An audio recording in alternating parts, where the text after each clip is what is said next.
Hi, everyone. Welcome back to our podcast, Superpower and Sidekick. I'm Kim Ann. And I'm Cindy Kay. And we come together every week to connect with spirit to live a life beyond our imagination.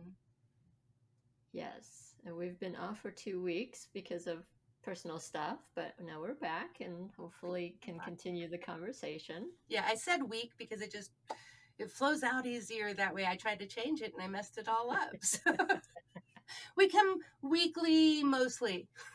Yeah, it's a work in progress. And I'm going to Peru at the end of this month, beginning of August, so we might miss one or two in there too. So, you know, Mhm. we're taking it by the seat of our pants anyway. Yeah, yeah, we are. And so we were talking off camera about how you were complimented by how young you look. I had a friend feel like it was very important to talk to me for a good 30 minutes about how young I look, even though I am 55 and have basically silver white hair.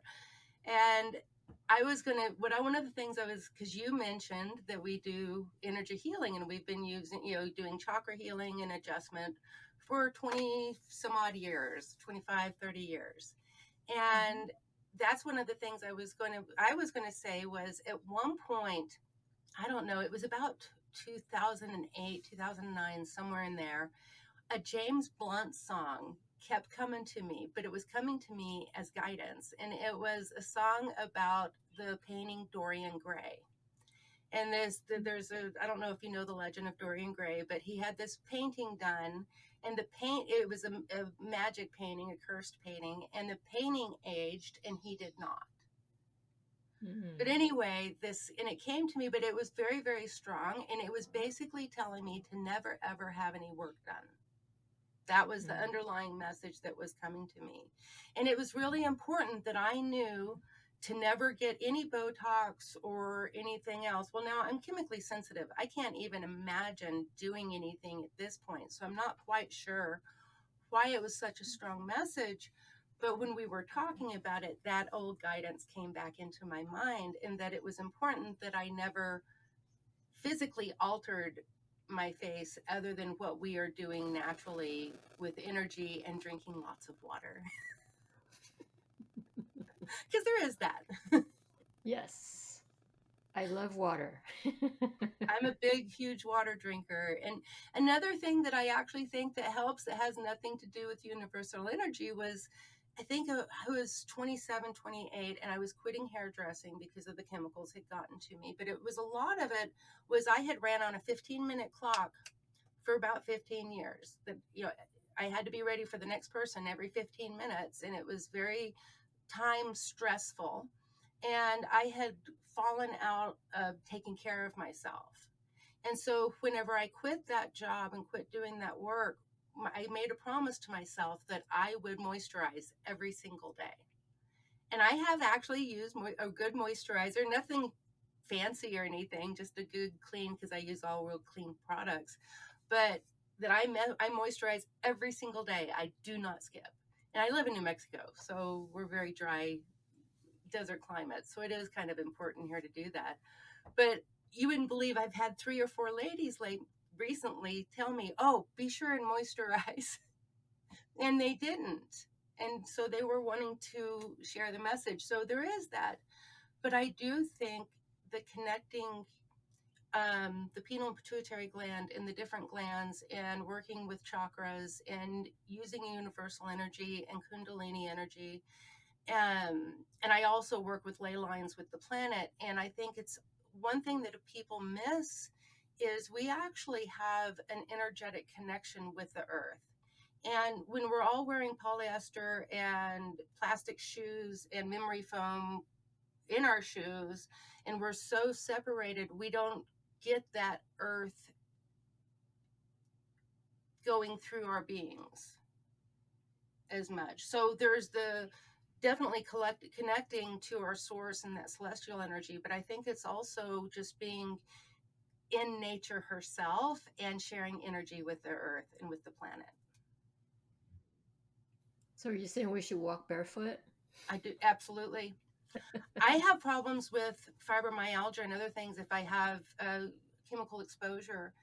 And I've actually, those plug-in earthing sheets, it helps Mhm. it tremendously.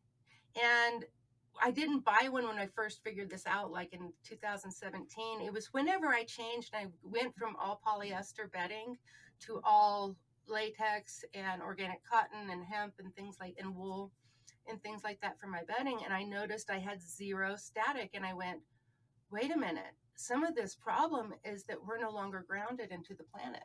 And I knew it and had guidance on that in 2017. Hmm. I went on a hike in Tungaroo, New Zealand, alpine. It's Mordor from the Lord of the Rings. You can walk into Mordor. I love. Anyway, I overuse that line. But I had a message on that hike, and it was very much about needing to come back in line with nature. That we have stepped off the path and forget that that we are a mammal before we're a human, and that we actually belong to the animal kingdom. We're not necessarily above and beyond it. I've seen a lot of animals that I think have us beat when it comes to intellect anyway. Um, it may not be as straightforward as what we think it is, but there was a really strong message about coming back into nature itself. And, you know, we get that energetic frequencies from the earth, but I also work with ley lines and portals and multidimensional energies too. And so I think all of these things are interrelated. So going back to like using universal energy and healing and stuff. So I mean, through our teaching, there are certain people that we've known over the years, and some actually have not aged well, while some have. So, what do you think the difference is in terms of what they're doing versus what we're doing?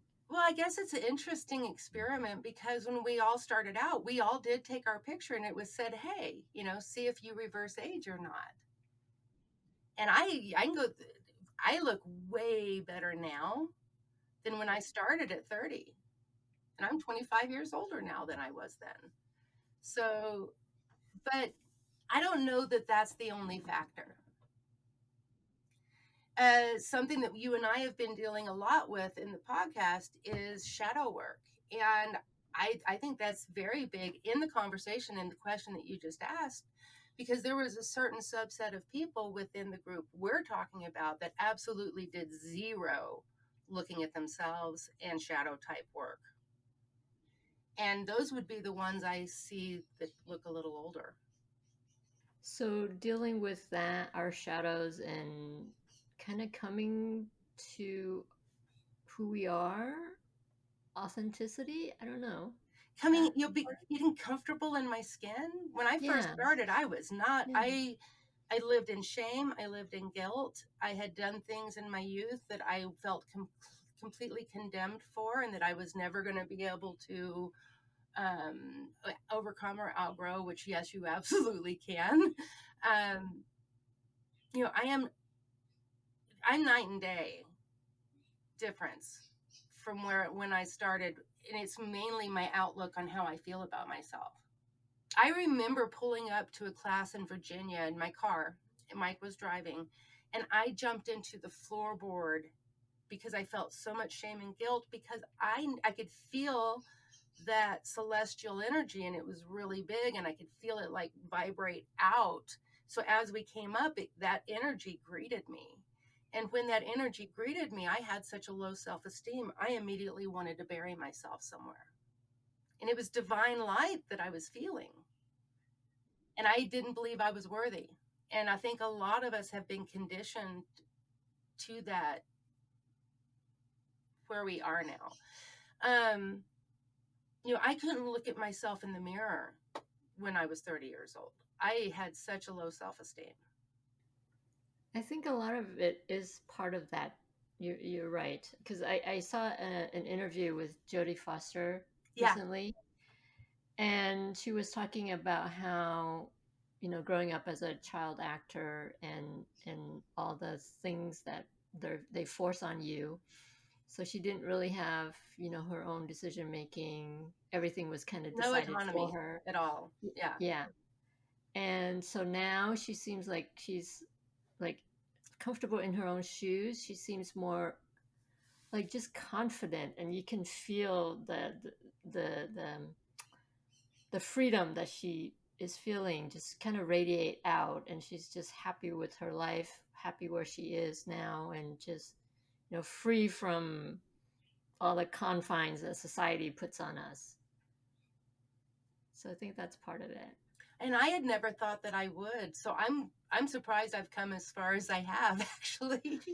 I like myself a great deal now. In Mhm. the 80s and 90s, I would have done anything to distract from being by myself.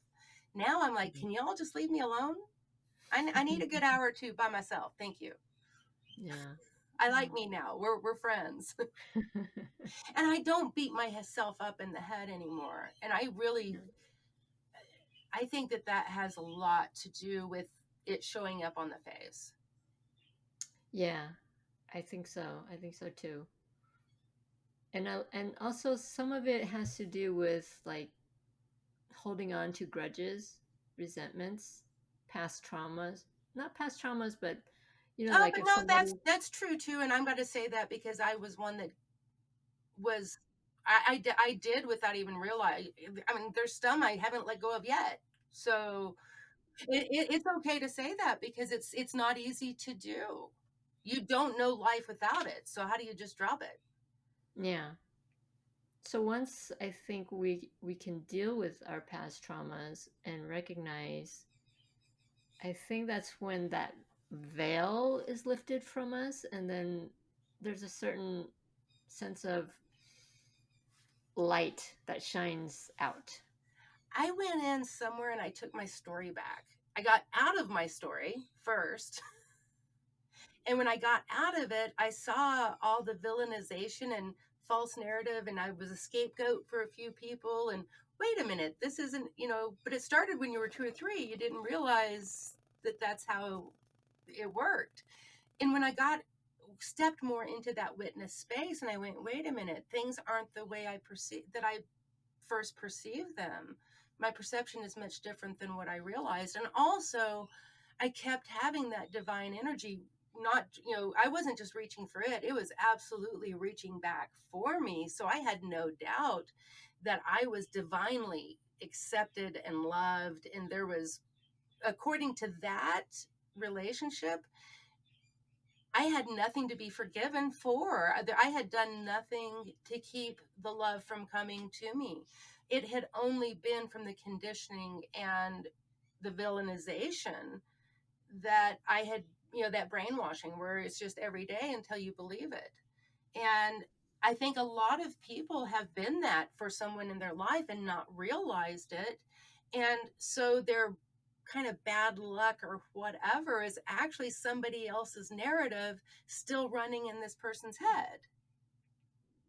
So a lot of it for me was going and taking my story back and going, wait a minute, and mine was some deep stuff.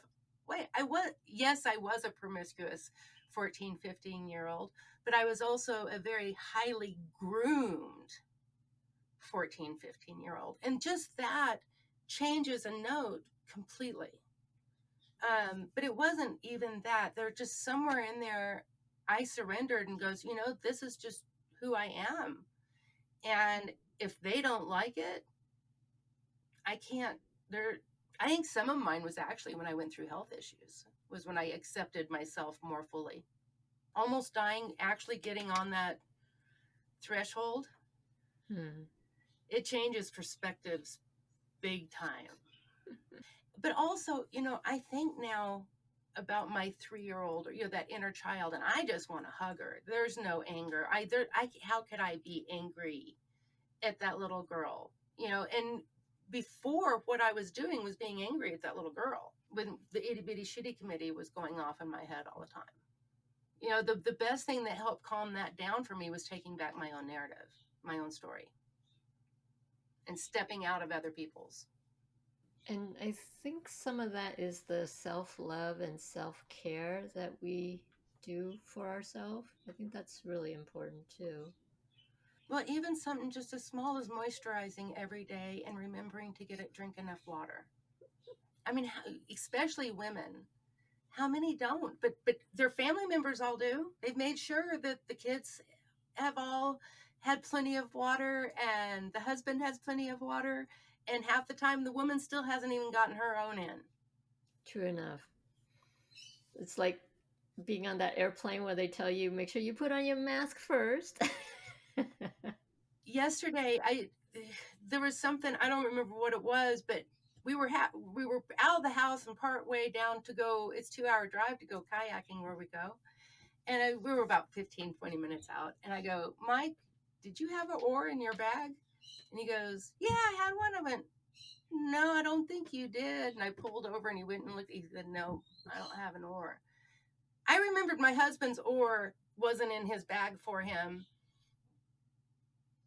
because women do that. And we were able to go back in time and get the oar and still make it to go. But just, we do a lot more sometimes than what we realize that we even know that we're doing. Yeah, and I finally finished that book about setting boundaries, and that's part of it too, is making sure that you don't take on too much of other people's stuff before you can take care of yourself. You've got to be able to say no. And again, health issues help me with that. Because before I'd had plenty of energy and I could just expend it and give it to people and expend it. But all of a sudden, I couldn't do that anymore. And it makes you really reassess. And it's easier to reassess and going, wait a minute, someone's siphoning off me even that you don't notice otherwise. And I was that perfect groomed empath to just take it all on for a very long time. And I'm really good with the now. I'm not saying I won't fall for it because I am definitely isolated and I could use a few more friends because just my situation with the chemical sensitivities. So I know, but it's also, that's what awareness is about. That's a vulnerability that I know that I have. So it's something I need to watch out for. Well, one of the things that you've wanted me to talk about that I wasn't necessarily free to talk about then, but now I am, was the manifestation of our house and what all happened to get us here. Because it's really an old story, though. It goes all the way back to when I was 13 years old, or yeah, at least that young. I have a cousin who passed away when I was 27. She was 35, and she was like my big sister, so it was a pretty rough loss. But when I was 13, I had wanted a rose quartz. I'd heard about these healing crystals and stuff like that, and I liked all the juju stuff.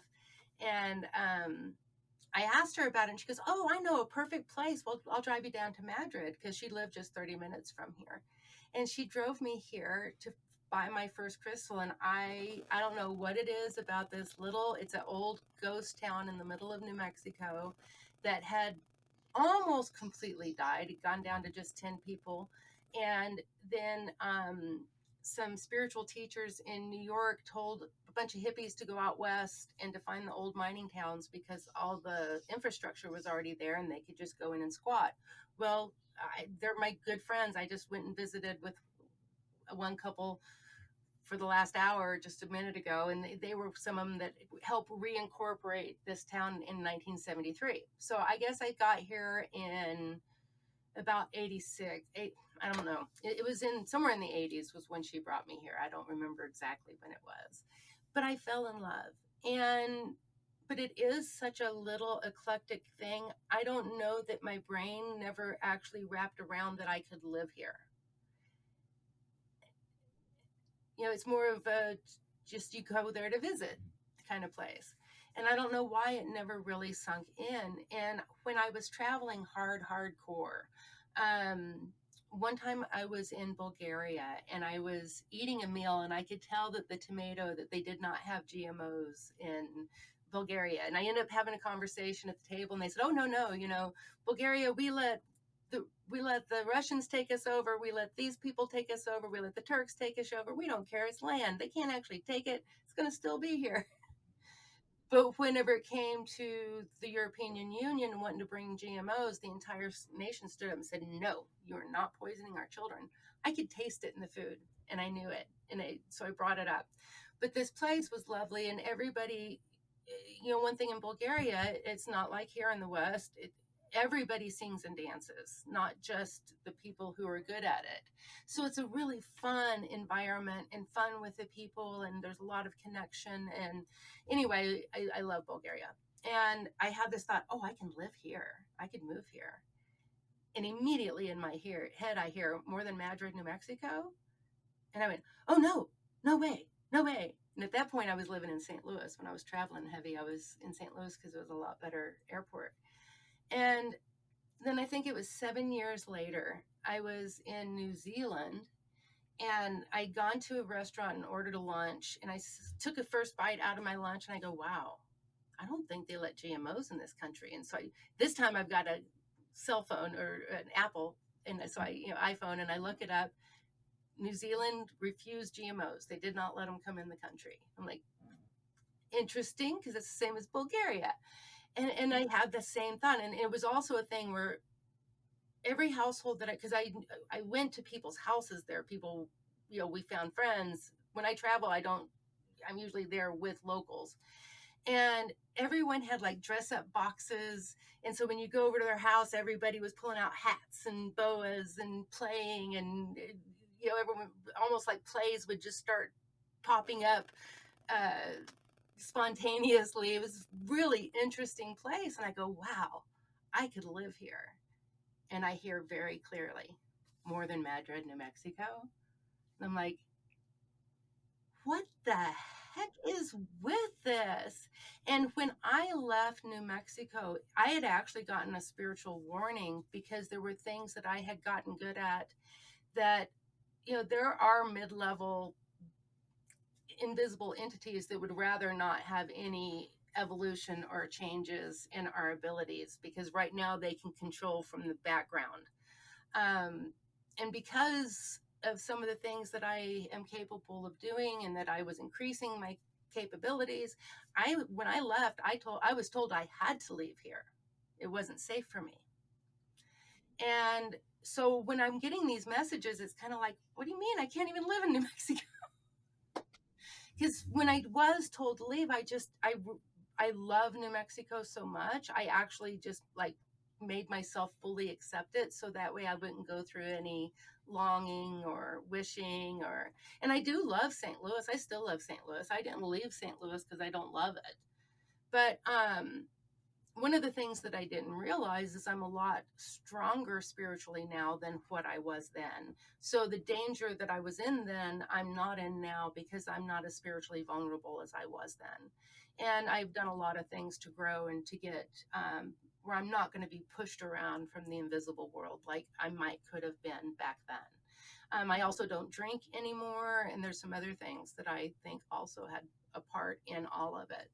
But anyway, so New Zealand, and that was 2014. It was the last international trip I took until the one I'm fixing to and going to Peru. So it had left me with that, and I was in St. Louis, and I told Mike that I thought one of my aunts in New Mexico was missing me. And he goes, oh, I bet you need a trip to New Mexico. And anytime I have come back to visit, but every time I had to kind of make sure I was safe to come back, because there really was stuff, and I've got some stories on it, but I won't go into that right now. And then it was like 3 days later, we were on Facebook, and a friend of mine had posted about this little gathering up in Cloudcroft, New Mexico, that I've been to quite a few times. And I don't know, Mike saw it over my shoulder. He goes, oh, looks like you're going to New Mexico. Like, I'm being called. I got to go back. Okay.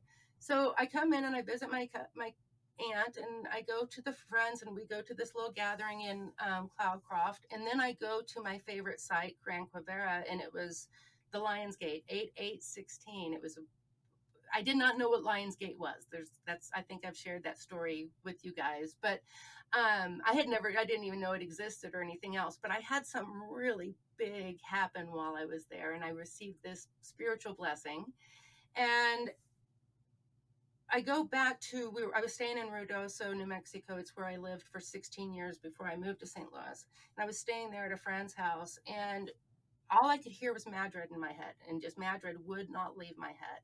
So we decided to leave from Ruidoso and go to Madrid. And I'd already been to Gran Quivira, my sacred spot. And we were driving out of Ruidoso, and I have this thought, oh, it was really nice to visit. Sure glad I'm never going to live here again. And I went, why did I even have that thought? It was like, that's weird. And we come into Madrid, and one of my friends in Albuquerque from high school had found me on Facebook and was all excited. So he came out here and had lunch with me, and it was a fun time. And my daughter and I were going around shopping, and it's 3:33 on my clock. I was across the street in one of our shops here in town, and I still know the girl that was standing there at the counter, and I hear loud and clear, it's time for you to move back to New Mexico. And I'm like, wait a minute, did I just hear what I thought I really? Okay, a few joy jumps because I love it here. It still did not wrap around my little pea brain, though, to live here. Now, I did kind of check, and there was no rentals, nothing to get into. I checked Pewaukee. There was a lot of little communities in the rural communities. I checked all around, and the way I think I've shared how I got the money to come. I got a call we didn't have the money to move after I got the message. And the day that Trump was elected, there was a meme that said, if Trump gets elected, I'm going to move out of the country to New Mexico. And I went, it's a sign. And later that afternoon, I got a call from a lawyer that wanted to buy a very small mineral right that I owned, and gave us plenty of money to be able to jump to New Mexico. So, but the only place I could find was it's a subdivision of Albuquerque. It's called Rio Rancho. Definitely not my cup of tea, not my kind of place. I almost did it in protest, but I had already found a digital art and technology high school. And my daughter was like, I am not going back to St. Louis. I'm going to the high school you found me. So I had some peer pressure from my daughter that we were going to make the jump, even though I did not want to move to Rio Rancho. And I was right not to, because they use a ton of pesticides. We were sick the whole time we were there. I was right to feel that, but I guess it was an experience we needed to see. It's a different kind of people than what I would normally want to live around. But while I was there, I kept having this vision of my car driving in and out of Madrid. And I went, maybe I'm supposed to get a job. And again, I think some of this story, I'll just make it short on this part. But Mike and I came out here, we met all the psychic people. And then it was actually about 6 or 7 months later that one of the women that I met and made friends with started calling me, Cinda, will you please come work? Will you please come work? Will you please come work? And I was working for her when the rental that we lived in for 5 years came up. And I had when she first told me about the rental and that she was going to call the woman that was managing it, I had one of those big, energetic, I knew that angels were helping to set this up, because angels do work through people to help us. And it happens all the time, way more than what people realize. And I could actually feel that angel whatever. So apparently there was a couple people trying to get this house, but when she met me, she's like, no, I like you. And she went with me and Mike and let us move in, and we were in there for 5 years, and it was too small for us. And we knew when we moved in, it was too small, but I thought it was just to get us out here, because this is the kind of community, there's only probably 200 houses in Madrid proper. And I think we've only got like 350 people in what we consider Madrid. So it's very small community. It's not easy to get into. And we looked for 3 years to find a place, and they were going to sell our house, and I didn't want to buy that house. I knew it didn't fit me. It wasn't what I needed. It's too close to the highway, too much exhaust. Summer and I were still getting a little bit, we got a lot better out here than what we were in Rio Rancho, but not as well as what we could be. And I was just at my wit's end. You remember, it was getting quite scary. I was afraid they were going to sell the house and we weren't going to have anywhere to go. I cannot live in a regular town anymore because of pesticides and exhaust. I would have a 24/7 migraine if I lived in Albuquerque or Santa Fe. So I have to be in a rural area. In fact, that's part of it. And I didn't share this part of the story. Whenever I was in Rio Rancho, a girlfriend of mine made me a necklace from Madrid, and she said, "Hey, can you meet me in Albuquerque? And I want to give it to you." And so while we're doing it, I tell her about the chemical sensitivity. She knew I had been dealing with migraines, but she didn't know, I hadn't gotten to the whys and stuff, and I'd figured everything out. So I was sharing with her that it was chemical sensitivities and whatnot. Well, she's got a little bit of it herself. She gets migraines when she goes to town from the exhaust. So she understands what I was talking about. And she goes, "Oh, Cinda, there's a woman I met in Madrid that was from California, and she's got MCS, multiple chemical sensitivities, just like you. And she researched and found that the one place in the United States that had the right crosswinds, so that way the air was clean, and that had zero industry or agriculture because of the chemicals, was Madrid, New Mexico." And she built it. I know, I've been to the house that she was talking about. I've actually been there now. But when she said it, I got a bolt of lightning from the top of my head to the tip of my tailbone. And I could hear my guides laughing at me. "We told you so." So I found the place that could help my daughter and I heal when I was 13. And then we moved here when I was 50. I think I just turned 50. So we're here, and no houses, no houses, no houses. And there was one house that is, there's been a few things happening, and $150,000 houses have gone to $450,000. It's what has happened is, we're not even going to go into that. But there was one available that was still at a fairly reasonable price, and they were willing to owner finance. It's very hard in Madrid to get bank loans because these are old miner shacks. And it's hard to get a bank loan on them because a lot of times the foundations aren't solid. They've been, the hippies put them back together in the 70s. And my husband's a handyman because it's constant, nonstop to keep everything going. So anyway, there's this one house, but we didn't have enough. Mike had been in a severe accident. He couldn't work at the time. And it was through donations from the community and from family that we were living on at the moment. But I started getting in my head to call the owner and just see if there was something we could work out with him. And I'm like, I'm crazy being, but it wouldn't stop. And so I tell my husband, and he goes, "Cinda, I worked on the church." He owns it's a house now, but it's the old church here in town. And he said, I've worked on I've got his number right here because I've worked for him. So he just called him up. So Mike had the number in the phone because he had done work on another house for him here in town that they own. And he goes, "Oh, I have the number. It would be real easy." So we just called him up and just started having, we put him on speakerphone, and me and Mike we're just having a chat with him and tell him about Mike's accident. And, he knew Mike because he's worked with him. And we just finally say, "Okay, well, we've heard about the house." And he goes, "Oh, you're interested?" And we're like, "Yeah, but we don't have a lot of money right now." And he said, "Well, what can you come up with?" And we could only come up with 5,000 at the time, which was not very much money. And Mike's parents were willing to help us out so we could get in. And he accepted us, and he bent over backwards and worked out a whole deal with a trust. So that way we could give us 5 years to pay off the house. And he let us go ahead and move in the house. And a lot of it, I'm realizing, is because he wants a lot of work done at another house. And Mike's the right person for that. But it's just funny how things line up and work out.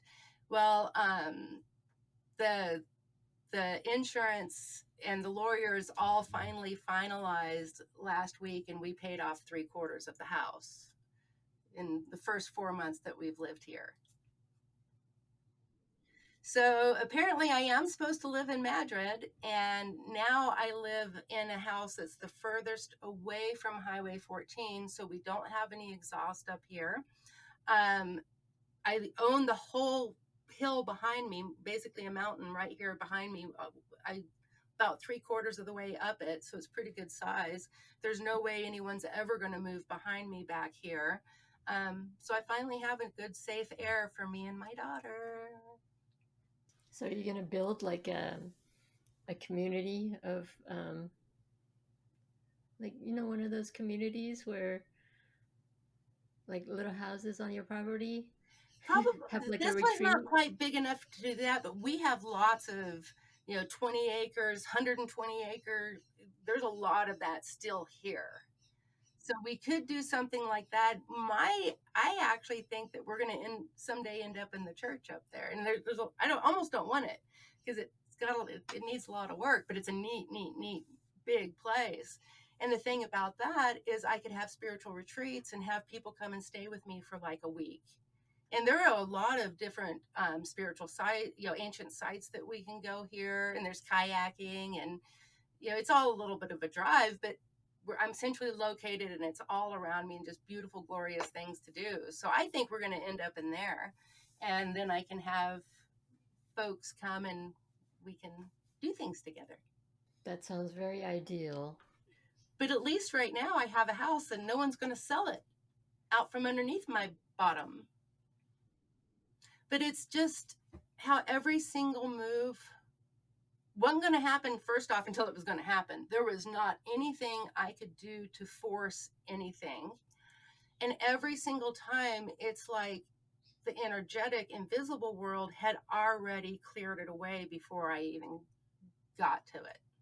When we called the owner to tell him that we'd made this huge payment on the house, all he just immediately, oh, good, I'm just going to pay Mike back because I need that much work done. So it like didn't even phase him. Yeah, I mean, that kind of goes back to what we were talking in the past podcast about how like spirit sees the steps like way, way further than we can. Way further.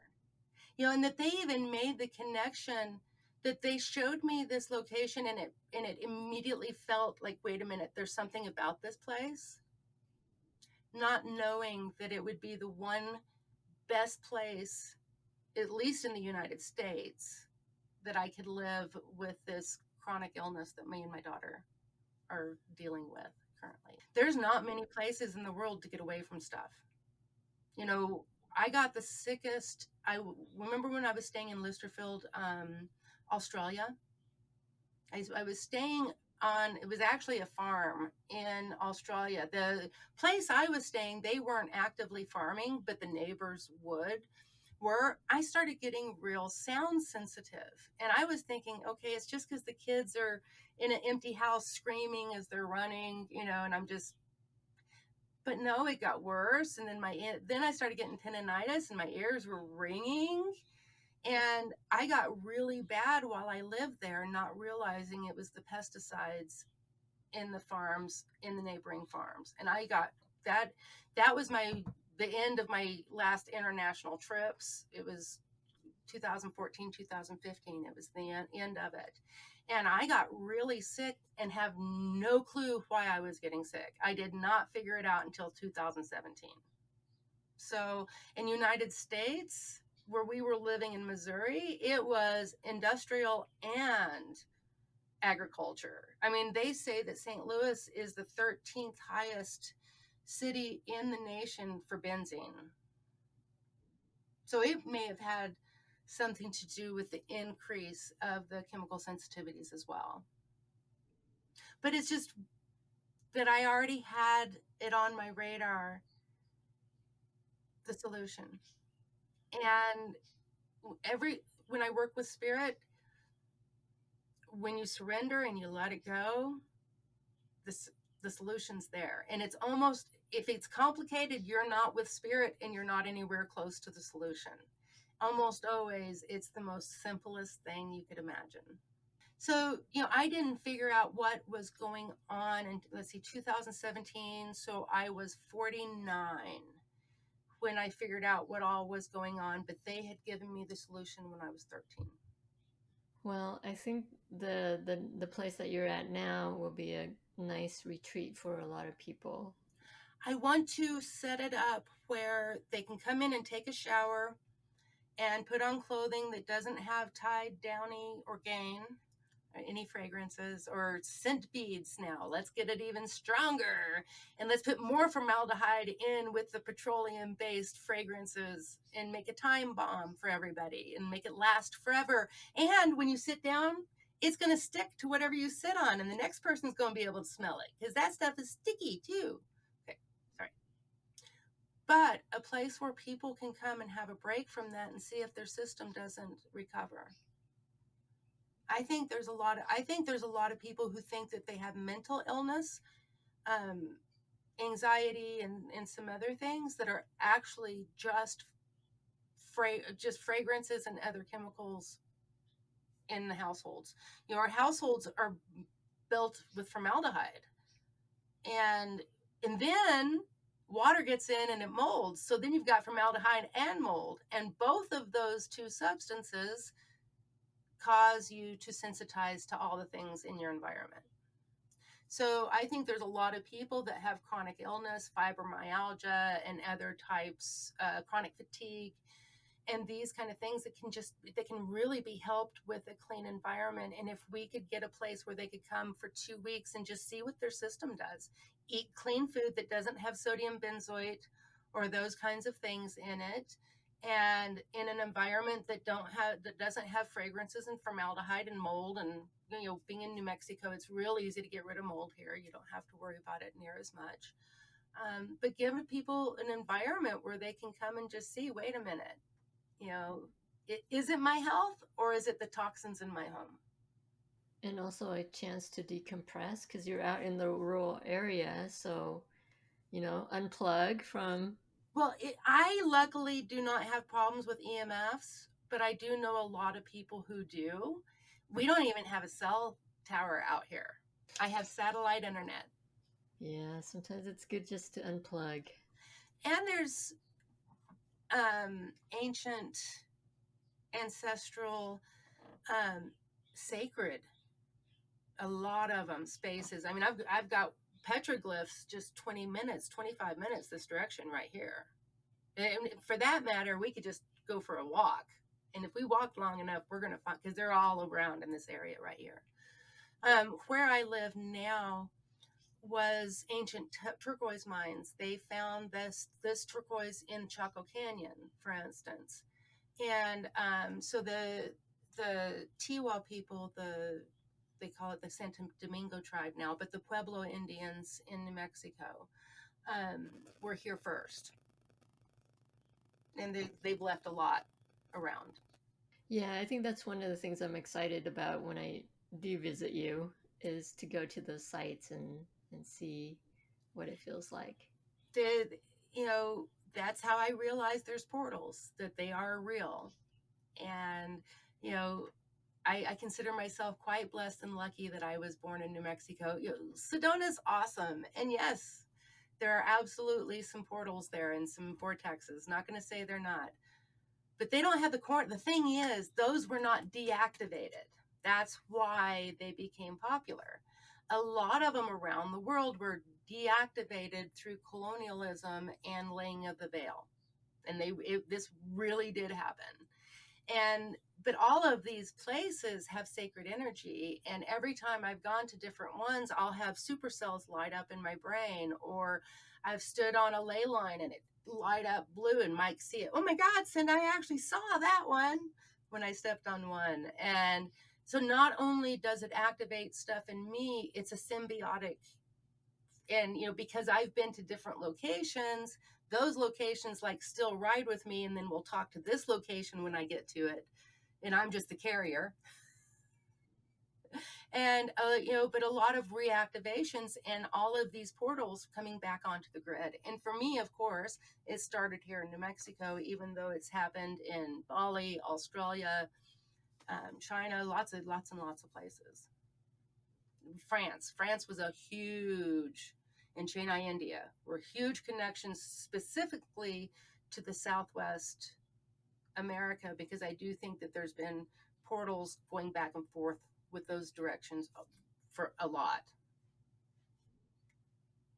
I had a spiritual message from an invisible Knights Templar from the other realm to clue me in on some of this in a trip to France in 2012. And then I ended up finding it at Chimayo, New Mexico, which is just now 45-minute drive. Oh, no, it's that way. It's right there. And that was the first time I portaled, and I went to Chateau Lorraine, France, and Chennai, India that quick. I was in 3 locations at one time, and I knew it. So there's lots of neat places to go around here. And we can have lots of neat, cool conversations and experiences. And Julie from Energy, she came, when I took her to Quivera, she's very connected to that space now. David Lagunas, they got it. They got what it was. Why it gets my boo-boo. And I want to be able to share these things. And I think that there are people that are seeking it too. And I think that there's a lot of people who are actually called to the work that I've done, and they just need permission to know that they're not crazy, because they're not. This is real work. I'm definitely excited now to go visit you. I know. I almost felt you making plans. Yes. Stuff is in my head spinning. Brainstorming. Very cool. Yeah. But we have our base now. And I own 3/4 of it. So I'm nearing the finish line already. And the things that can line up that you just don't expect and that you don't even know is there. And the solution, you've known about it all along. It's there the whole time. We've been getting lots of rain. Yeah, can you send some this way? Ruidoso is now flooding. From fire God. to floods. I'm very careful whenever I do work with weather and move weather, for good reason, because you can cause all kinds of problems if you're not careful. But I'll tell the beings of the 4 directions that y'all need water over there, I guess. Yeah, that I put into the deity's hands more, because you do have to be careful about that.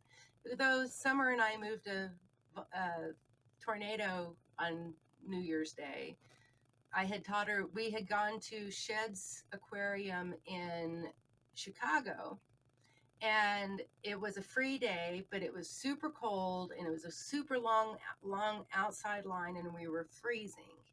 So I taught Summer how to move the clouds while we were waiting, and sure enough, she does the technique, and the clouds overhead open, and one little ray of sunshine comes through over her head. And a few moments later, they let Summer and I go in, and Mike hold the spot and let her warm up. So she was a little kid at the time. I think she was about 8, and I taught her that.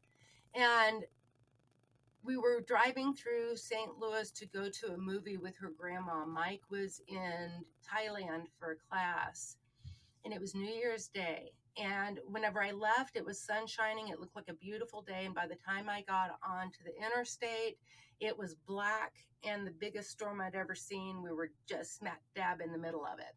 And we were getting up close to where the turnoff for their house.